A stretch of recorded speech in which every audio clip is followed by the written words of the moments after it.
Bagaimana tentang kondisi ahlu sunnah sekarang, terkhusus di Indonesia yang sekarang berpecah belah gara-gara masalah foto dan video? Ini ahlu sunnah. Seperti apa yang ribut gara-gara foto dan apa? Video ya. Foto dan video, kalau intinya kalau untuk maksiat jadi maksiat, kalau bukan untuk maksiat bukan apa? Maksiat. Kalau ada yang mengharamkan secara mutlak ya biasa. Itu bukan masalah akidah ya akhi. Bukan masalah akidah. Ente boleh bantah, ente menurut saya foto itu haram. Ya, video haram, ya terserah ente.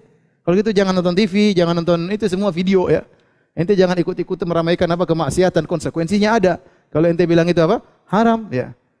Yang mengatakan halal ada juga ulamanya, ya. Karena ini kembali kepada hukum gambar. Apakah gambar itu, ya, foto termasuk gambar? Ya kata Nabi SAW, ya, asyadun nasi adzaban yaumal qiyamah min asyadin nasi adzaban yaumal qiyamah al-musawwirun. Di antara orang yang paling keras adabnya di adab pada hari kiamat para musawwir, para penggambar. Sepakat ulama kalau orang yang membuat 3 dimensi patung makhluk bernyawa, maka itu termasuk dalam hadis ini. Demikian orang melukis ya. Melukis juga ya, maka itu melukis makhluk, dia niru-niru ciptaan Allah Subhanahu wa taala ya. Ya, makanya dalam hadis ya di antara sebab illah kenapa menggambar itu dilarang karena ada mudhahat, yaitu menyaingi ciptaan Allah Subhanahu wa taala. Dan dalam foto tidak ada hal tersebut, tidak ada mudhahat. Sama seperti orang berdiri di atas cermin, nampak wajahnya, tinggal diabadikan. Tidak ada yang mengatakan ini lukisanmu, tidak ada. Semua mengatakan ini benar-benar ciptaan Allah, cuma kamu abadikan dalam sebuah apa? Foto ya. Paham? Jadi yang benar, wallahu a'lam bishawab, ini pendapat Syekh Utsaimin dan pendapat ulama yang lainnya bahwasanya seperti Al-Khathlan, ya, ulama kibar ulama sekarang, bahwasanya foto tidak mengambil hukum gambar. Tergantung, kalau dia digunakan untuk kebaikan enggak ada masalah. Kalau dia digunakan untuk kemaksiatan maka hukumnya apa? Haram. Video pun demikian. Ya, tidaklah video kecuali kumpulan foto-foto ya. Ya kalau ternyata video tersebut digunakan untuk yang haram maka haram, kalau digunakan untuk yang baik maka yang baik. Di Saudi juga ada ulama yang berpendapat demikian. Ada yang mengatakan foto haram, ada yang mengatakan foto halal. Namun mereka tidak ribut. Yang ribut yang bahlul-bahlul di sini. Mereka tidak ribut, bantah selesai. Ya, kenapa harus ribut ya? Ente ribut enggak keren sekali. Kalau keribut sama orang Syiah, oke lah keren ya. Akidah Al-Quran kurang dan ya. Ente ribut masalah foto ngapain ya? Tidak semua harus kita ributkan. Kalau setiap permasalahan kita ributkan banyak sekali. Ente makanya belajar, buka Bidayatul Mujtahid, buku fikih. Ente baru buka Thaharah, silafnya ratusan. Ente baru buka salat, khilafnya mungkin berapa puluh, berapa khilaf, banyak sekali. Mau setiap khilaf mau ribut. Ini kan masalah penting, masalah bersuci. Ya penting-penting, tapi ini masalah khilafiyah. Ngapain kita apa? Ada masalah yang kita harus tegas, masalah akidah. Makanya Ibnu Taimiyah waktu ditanya, kenapa Anda tidak menulis tentang akidah? Kata Ibnu Taimiyah, kalau masalah fikih, selama tidak menyelisih ijma' maka tidak boleh disesatkan. Selama tidak menyelisih apa?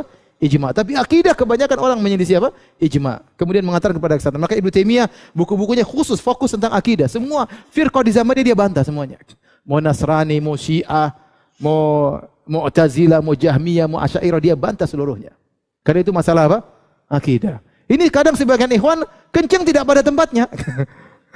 Waktunya harus kenceng, enggak kenceng. Kita jangan kenceng terus juga, jangan lembut terus. Ada saatnya kita kenceng, ada saatnya kita jangan kenceng. Kenceng di pada perkara yang tidak harus kenceng, kenceng yang tolol. Ya, jangan.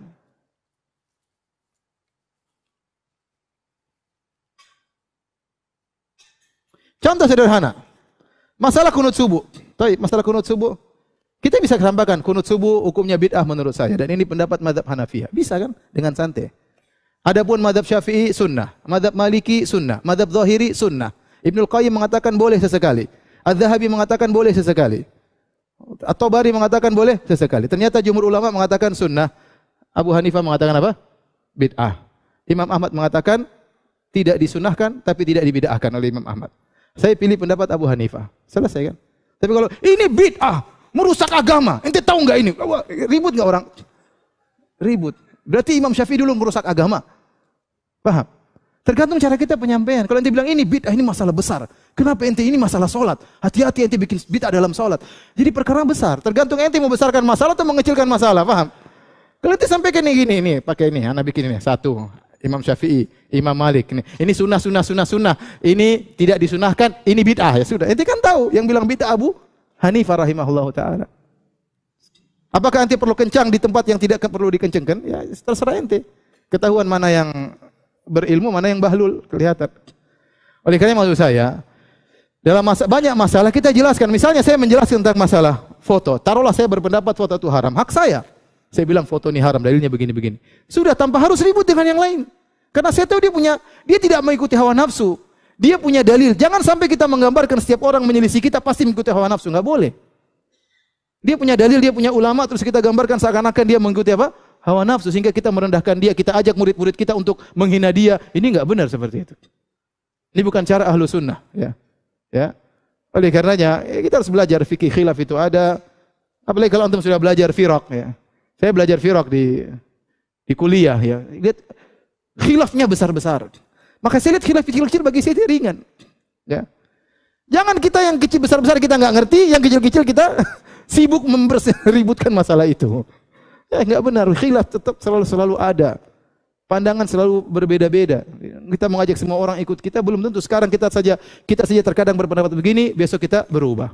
Ustadz kita terkadang begini, bisa jadi dia berubah di kemudian hari.